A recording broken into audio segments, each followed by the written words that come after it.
Edu, assim, dá para dizer que o resultado foi ok.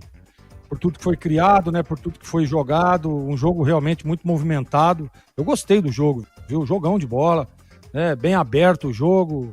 O Santos melhor em alguns momentos. O Guarani, para mim, durante toda a partida, analisando o jogo todo, foi melhor a grande maioria do jogo, né? E foi coroado no finalzinho ali com o menino, né? Aliás, o Breno estava pedindo esse menino desde o intervalo.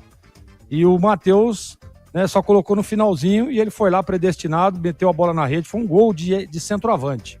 Porque o Tigrão estava dizendo ali, é verdade, né? Muita gente na área, o Santos tumultuou tudo ali, ele vem de trás, né? E se eu não me engano, quem tá com ele ali é o lateral esquerdo, o Escobar, né? Ele atropelou todo mundo e só teve a capacidade de botar a bola na rede, tirando do Gabriel Brazão, fazendo um belo gol, coroando esse empate. O Guarani não merecia perder o jogo, por tudo que jogou. Teve uns momentos ruins, eu volto a dizer, mas o Guarani teve pênalti, teve chance, teve o goleiro do Santos, né, um dos melhores em campo, fazendo grandes defesas. Então, num contexto geral, e o Santos também, eu estava ouvindo aqui a entrevista do Gabriel Brazão, depois do jogo, ele que deu a entrevista. Ele disse, o Santos não jogou absolutamente nada, e nós falávamos isso antes da partida, que era um jogo a ser vencido. O Guarani empata pela circunstância, legal, o torcedor está feliz, mas fazendo uma análise, o Guarani poderia ter vencido o Santos.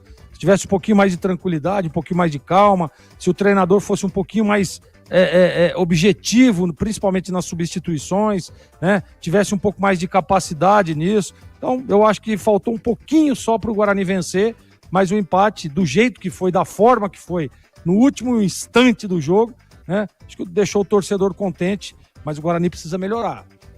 Não sei como é que vai ficar a situação do treinador, a gente não sabe, né? Esse empate dá, creio eu, um pouco mais de um respiro para ele, né? Porque é um resultado, tá jogando contra o Santos e tal, pode dar um respiro, pode dar mais uma partida, mas eu não sei, o Campeonato Paulista é muito curto e o Guarani, disputado 9 pontos, venceu só 2, né?